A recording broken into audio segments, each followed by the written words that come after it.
उत्तर प्रदेश में सियासी सरगर्मियां तेज हो गई हैं। ऐसे में ओम प्रकाश राजभर जो सुभाषपा के राष्ट्रीय अध्यक्ष हैं, उन्होंने मुद्दा उठाया है बैकवर्ड का कि बैकवर्ड के साथ जो है वो न्याय नहीं मिला, न भारतीय जनता पार्टी की सरकार में और न दूसरे दलों की जब सरकारें रही हैं उसमें। आइए जानते हैं उन्हीं से कि बैकवर्डों के लिए क्या कुछ करने का इरादा है और बैकवर्ड आगे क्यों नहीं आ पा रहा है। कि पिछड़े समाज के लोगों के साथ, खासतौर से ओबीसी और शेड्यूल कास्ट शेड्यूल ट्राइब दोनों के साथ बाबा साहब डॉक्टर अम्बेडकर जी ने जब संविधान में व्यवस्था दिया तो उन्होंने संवैधानिक अधिकार दिया कि पिछड़ों के लिए कि हर 10 साल पर इनकी समीक्षा होगी, इनको शिक्षा में, नौकरी में, रोजगार में व्यवस्था दे के आगे बढ़ाया जाएगा। उसी एवज में एक काका कालेलकर आयोग गठित हुआ और काका कालेलकर आयोग की रिपोर्ट आ गई 2 साल में, लेकिन उसको लंबे समय तक इन लोगों ने रद्दी की टोकरी में रखा। फिर बीपी सिंह जी ने, चौधरी चरण सिंह ने एक जोर लगाया तो कांग्रेस पार्टी ने ये कह करके उसको रद्दी की टोकरी में डाल दिया कि ये रिपोर्ट पुरानी है। एक आयोग बैठा दिया, मंडल आयोग बैठा दिया बिंदेश्वरी प्रसाद के नेतृत्व में। तो वो भी 81 में रिपोर्ट आ गई। 81 में रिपोर्ट आकर के पढ़ी तो फिर जब बीपी सिंह जी प्रधानमंत्री बने तब उन्होंने मंडल आयोग ने 23 सिफारिश किया था और 23 सिफारिश में मंडल आयोग ने जो है मात्र 2 सिफारिशें लागू घोषणा किया बीपी सिंह जी ने कि मंडल कमीशन ने सिफारिश किया था कि पिछड़ों को 27% रिजर्वेशन दे दिया जाए। तो उन्होंने दिल्ली के लाल किले से घोषणा किया। 2 साल तक भारतीय जनता पार्टी, कांग्रेस के लोगों ने विरोध किया कि हम पिछड़ों को आरक्षण नहीं लेने देंगे।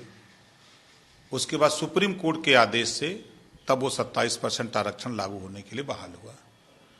लेकिन आज तक 27% कोटा पूरा नहीं हुआ। 1932 में बाबा साहब डॉक्टर अम्बेडकर ने दलितों को, SC ST या अनुसूचित जनजाति, अनुसूचित जाति को आरक्षण दिलाया। आज तक उसका भी कोटा पूरा नहीं हुआ। और मजे की बात कि सारी पार्टियां दुहाई देती हैं और सरकार बनाने में पिछड़े दलित का ही सहयोग रहता, तभी सरकार बनती नहीं। लेकिन आज 1700 थाने हैं, हिस्सेदारी नहीं, 52% पिछड़ों का, 22.5% शेड्यूल कास्ट का। वहीं उठा के देखिए 826 ब्लॉक हैं, 75 जिले हैं, 18 कमिश्नरी है, कहीं इनको हिस्सेदारी नहीं मिल पा रही है। चुनाव का समय आ रहा है तो इनके लोडर तैयार कर दिए जाते हैं, जातियों के लोडर, और ये लोडर अपनी बिरादरी में जाकर के कहते हैं कि नहीं, ये पार्टी जो सत्ता में आएगी तो हम तुमको माला माल कर देंगे। ये खेल 70 साल से हो रहा है और 70 साल में जो भी लोडर समाज में गया, अपने समाज का वोट अपनी पार्टी के, जिस पार्टी में वो है उस पार्टी को दिलवाया और दिलवाने के बाद वो फिर पिछड़ों की तरफ मुड़ के देखा नहीं। जिसका उदाहरण अभी ज्वलंत हम आपको दिखावें कि लोकसभा के अंदर पिछड़ों का नीट, जिसको मेडिकल में आरक्षण खत्म कर दिया, मोदी जी ने ओबीसी और SC ST का आरक्षण खत्म कर दिया। लेकिन एक भी पिछड़े समाज का नेता नहीं बोला। जब हम लोगों ने आवाज उठाना शुरू किया, जो बच्चे पढ़ लिख रहे हैं उन लोगों ने आंदोलन शुरू किया, तो परसों एक ड्रामा भारतीय जनता पार्टी ने किया। वो प्रधानमंत्री को हमारे बैकवर्ड मिनिस्टर और बैकवर्ड सांसद ज्ञापन दे रहे हैं। शर्म नहीं आ रही है इन लोगों को?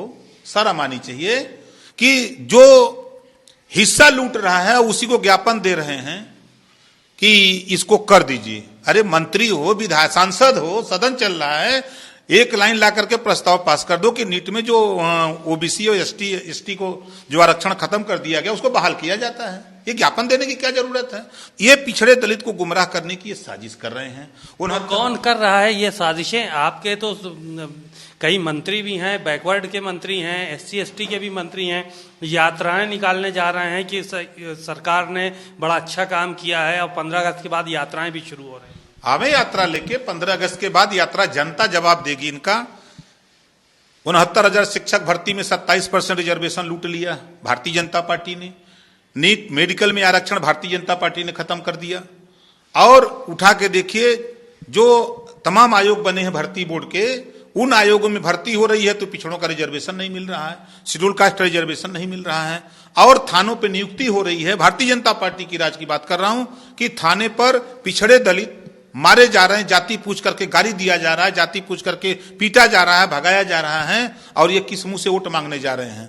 अभी महंगाई चरम पे है, जनता त्राही त्राही कर रही है, और ये वोट मांगने जा रहे हैं। जाए गांव में तो बताएंगे गाँव वाले, कोरोना से अभी बांदा से बलिया तक लाशें गंगा जी में तैर रही थी, ऑक्सीजन, दवा, वेंटिलेटर, बेड, इन लोगों को व्यवस्था करनी थी, तब नहीं। अब वोट की व्यवस्था के लिए ये लोग आ रहे हैं। जब इनको वोट की जरूरत होती है तो ये भागते हैं। बंगाल, यहां लोग कोरोना से मर रहे थे और ये बंगाल में वोट मांग रहे थे कि वोट हमको दीजिए, यहां नहीं दिखाई दिया। तो आने वाले दिनों में ये 52% जो 2011 की जनगणना है उसके हिसाब से 52% आबादी है। 52% आबादी से ये लोडर पैदा किए हैं, चाहे लोकसभा में मंत्री बना दें और चाहे वहां दिल्ली में मंत्री बना दें, चाहे यूपी में बना दें। पिछड़ों के जितने भी पिछड़े दलित के मंत्री और सांसद विधायक हैं, ये सब के सब लोडर हैं। इनकी हिम्मत औकात नहीं है कि समाज के हिस्सेदारी की बात करें। भारतीय जनता पार्टी ने एक बुकलेट जारी किया है और ये चुनावी एजेंडा भी है, तमाम उसमें अपनी नीतियां बताई हैं, और जो उसका फ्रंट पेज में है उस पर भगवान राम की फोटो लगा के रखी है। देखिए, ये कभी भगवान राम के नाम से वोट मांगते हैं, तो कभी हिंदू मुसलमान के नाम पर वोट मांगते हैं, भारत पाकिस्तान के नाम पर वोट मांगते हैं, और करते क्या हैं। पूरे उत्तर प्रदेश का इतिहास है कि भगवान, एक तरफ तो भगवान राम को राम की फोटो लगा रहे हैं, और दूसरी तरफ पूरे प्रदेश में ब्राह्मणों का उत्पीड़न कर रहे हैं। जो पुजारी हैं, भगवान के पुजारी जो लोग हैं, उन्हीं का उत्पीड़न कर रहे हैं पूरे देश में।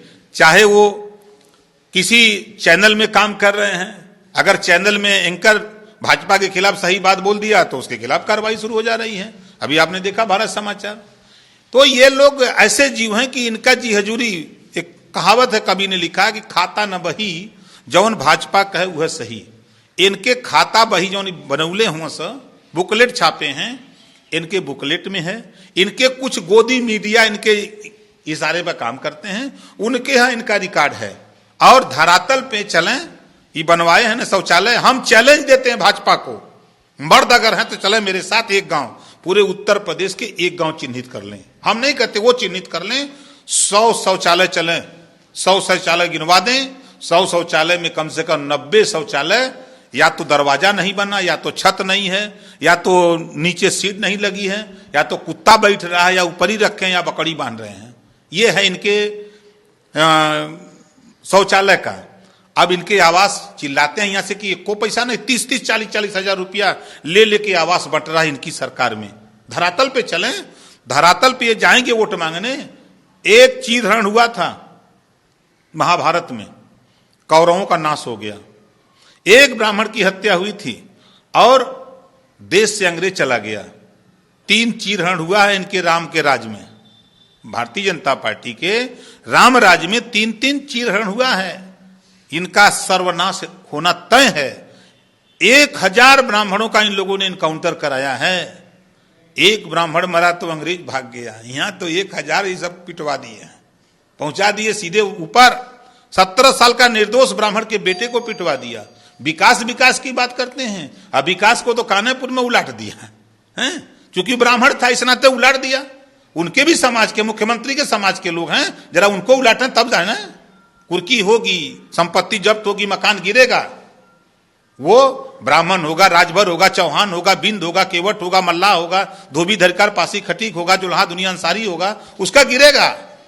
लेकिन योगी जी के बिरादर का नहीं गिरेगा। यह है खेल इनका।